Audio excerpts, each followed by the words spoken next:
Muchas gracias, señor presidente. Para hacer el homenaje que hoy día me siento en la obligación de realizar como cada año, esta vez voy a comenzar haciendo un reconto de la historia,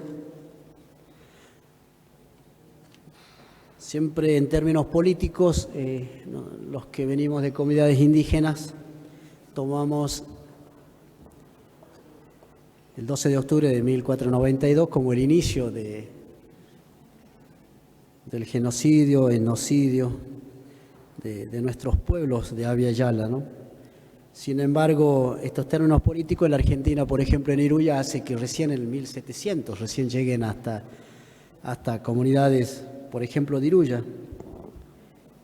Y en Iruya es bueno recordar, señor presidente, por ejemplo, que en la comunidad de donde mi padre es originario, la comunidad de Guairaguacio, de San Pedro, esas tierras le fueron entregadas a un tal Guzmán mediante merced real. Es decir, el rey de España decía que esas tierras le correspondían a este señor por haber prestado servicios a la corona. Y esos servicios a la corona no era otra que matar a nuestros hermanos, a nuestros ancestros, ¿no? Y la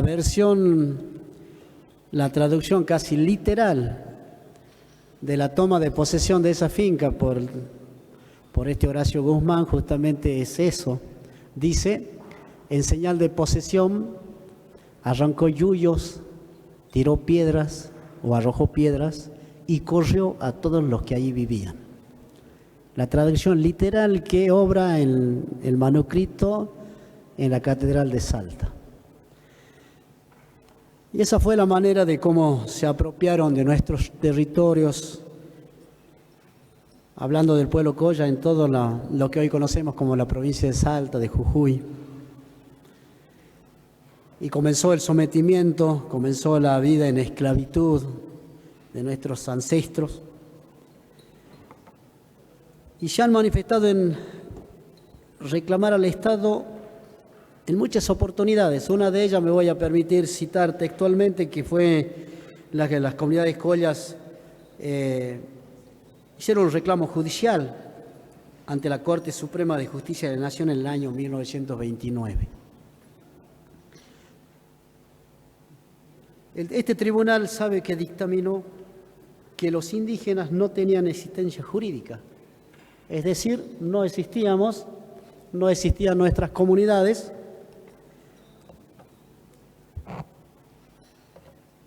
más aquí en el tiempo, algunos hechos significativos como los denominados o llamados o mal llamados por la historia, por ejemplo la batalla de Quera o la batalla de Abra de la Cruz.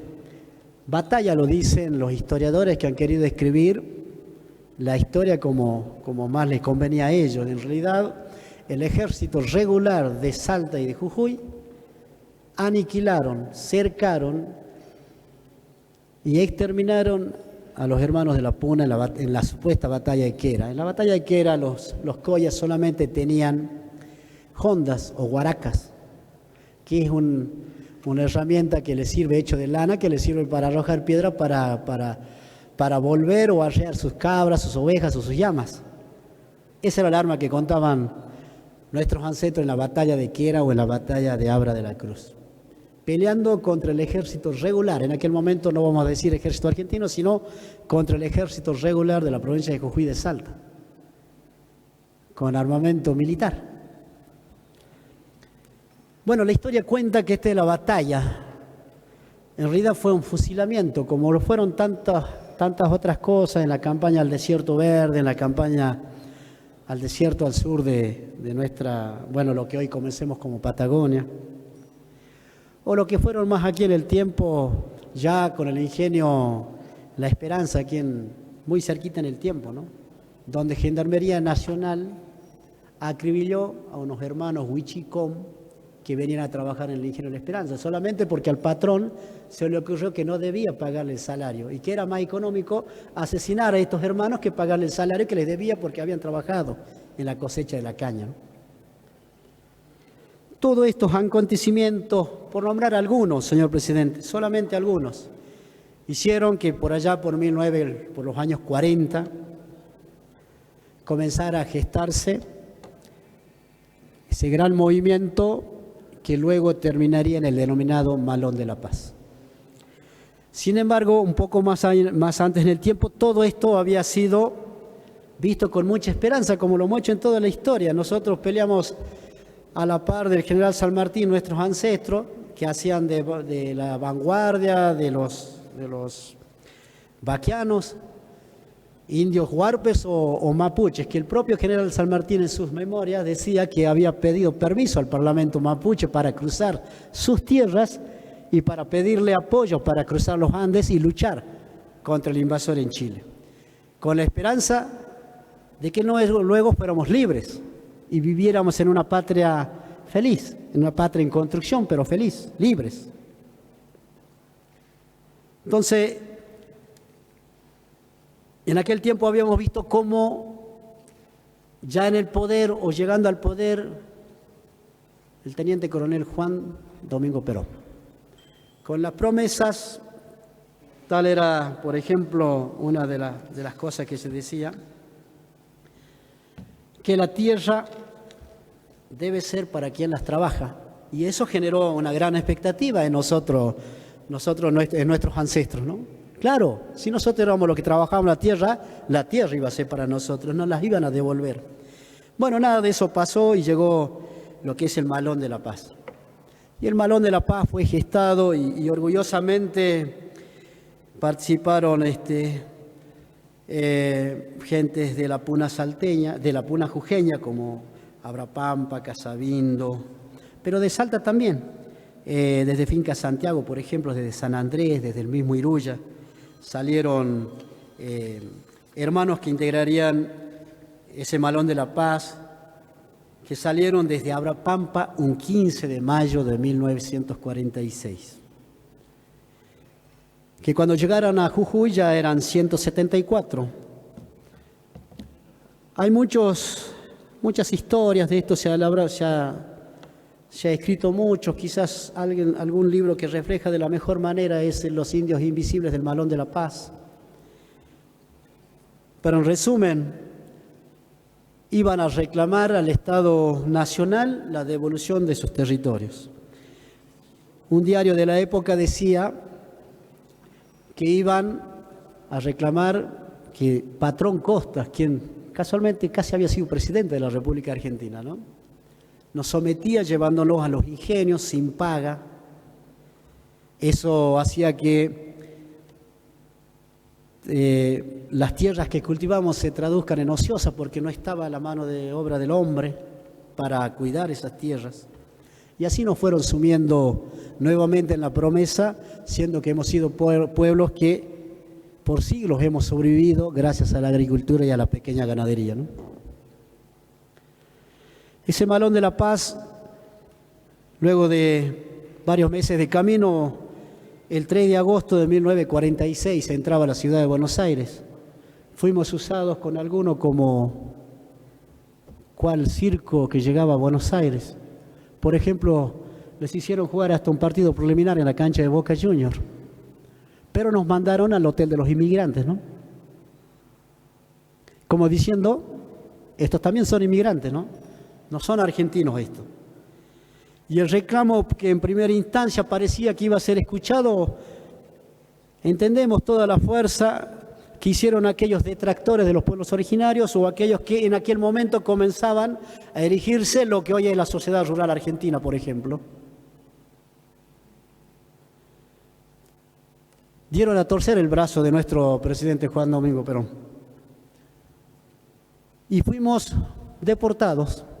Nuestros ancestros fueron cargados a unos trenes, de nuevo a su Pachamama, a la Puna salteña, a los valles entre las quebradas de las tierras subandinas, de las serranías del Senta, a seguir con nuestra vida. Hoy, casi 80 años después, todavía seguimos con esos reclamos. Nuestro en internet, nuestros libros, hablan mucho de esto, ¿no? Lo más triste,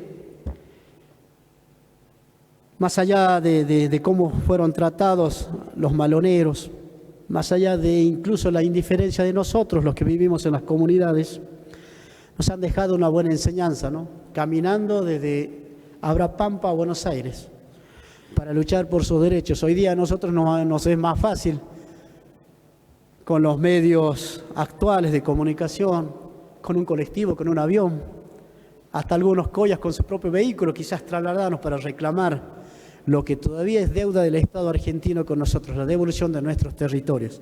Ya ni siquiera reclamamos todo lo que era nuestro, sino los territorios para poder vivir bien y dignamente. Ya no está casi ninguno de los maloneros. Sin embargo, hoy día, por ejemplo, ahora a las 3 de la tarde acá en el centro se está haciendo un conversatorio recordando esto, ya con los hijos, con los nietos, con los descendientes de esos maloneros. Sin embargo, la enseñanza de los maloneros seguirá por siempre en nuestros corazones, en nuestra mente, porque, por ejemplo, hoy día en la mañana me tocaba conversar con Evaristo Velázquez, presidente de la comunidad de la Mesada Grande,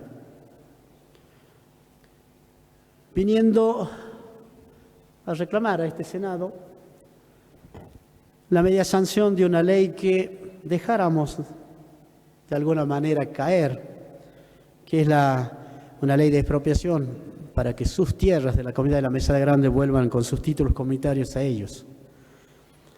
Viene también para ver qué puede llevar, porque bueno, entre todas las malas también van a festejar sus 50 años de su escuelita.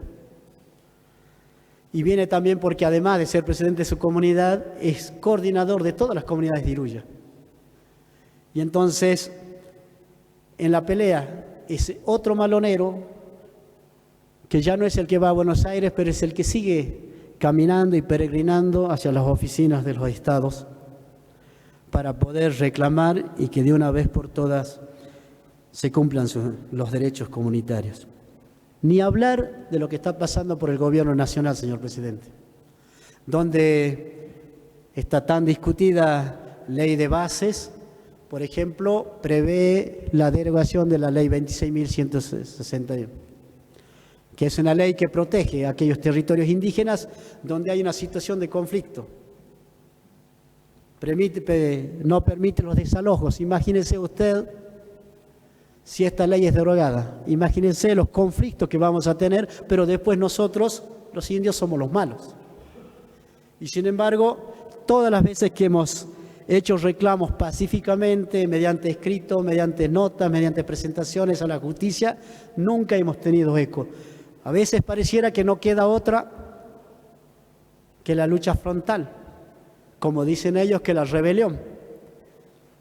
Pero quiero saludar a mis comunidades de Iruya, que por ahí en la memoria de algunos ya hasta olvidan que han tenido maloneros, a las comunidades de Tincunaco, a las comunidades de Finca Santiago, que han tenido sus maloneros en mayor o menor medida, que han mandado sus representantes ante la imposibilidad de poder trasladarse todos. Querido señor presidente, en esta fecha tan importante, tan cara a los sentimientos del pueblo Colla, pero sin lugar a duda a todos los pueblos indígenas de la República Argentina, 15 de mayo de 1946, el inicio del primer Malón de la Paz. Muchas gracias, señor presidente.